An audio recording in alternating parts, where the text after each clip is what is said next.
नमस्कार मित्रांनो, आज गाडी आलेली आहे आपल्याकडं 2010ची हुंडाई कंपनीची i20 काळी राणी ब्लॅक ब्युटी, एकदम ओरिजिनल टू ओरिजिनल जशी आली तशीच तुम्हाला दाखवतोय। MH12चा नंबर आहे।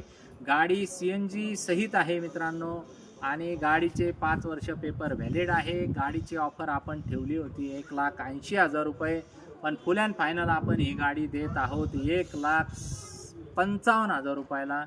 या मित्रांनो, आणि गाडी तुम्ही चेक करा, पूर्ण ओके वाटेल तुम्हाला 100%, आणि पेपर पण सगळे चालू मिळतील। 2,000 रुपये फक्त नावावर करायला तुम्हाला लागणार आहेत। या आणि गाडी चेक करून लवकरात लवकर घेऊन जा। इतर बी 60-70 गाड्यांचा स्टॉक आहे। ह्या नंबरला व्हॉट्सअपला हाय पाठवा, तुम्हाला या गाडीचे फोटो व्हिडिओ व इतर गाड्यांचे बी फोटो व्हिडिओ तुम्हाला टाकून देतो, किंवा लगेच तुम्ही मला कॉल करा। फोनवरतीच व्यवहार फायनल करून आपण बुकिंगसुद्धा करू शकता। धन्यवाद।